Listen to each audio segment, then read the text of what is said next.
اور قرض تھوڑا ہو یا بہت اس کی دستاویز کے لکھنے لکھانے میں سستی نہ کرنا. یہ بات اللہ کے نزدیک نہایت قرین انصاف ہے، اور شہادت کے لیے بھی یہ بہت درست طریقہ ہے. اس سے تم کو کسی طرح کا شک و شبہ بھی نہیں پڑے گا. ہاں، اگر سودا دست بدست ہو جو تم آپس میں لیتے دیتے ہو، تو اگر ایسے معاملے کے دستاویز نہ لکھو تو تم پر کچھ گناہ نہیں. اور جب خرید و فروخت کیا کرو، مثلا زمین جائیداد کی، تو بھی گواہ کر لیا کرو، اور کاتب دستاویز اور گواہ معاملہ کرنے والوں کا کسی طرح کا نقصان نہ کریں.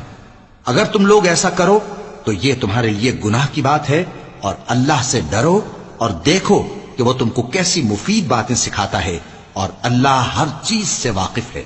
اور اگر تم سفر پر ہو اور دستاویز لکھنے والا نہ مل سکے تو کوئی چیز رہن با قبضہ رکھ کر قرض لے لو. اور اگر تم میں سے کوئی دوسرے کو امین سمجھے، یعنی رہن کے بغیر قرض دے دے، تو امانت دار کو چاہیے کہ صاحب امانت کی امانت ادا کر دے. اور اللہ سے جو اس کا پروردگار ہے ڈرے، اور دیکھنا شہادت کو مت چھپانا، جو اس کو چھپائے گا وہ دل کا گناہگار ہوگا. اور اللہ تمہارے سب کاموں سے واقف ہے.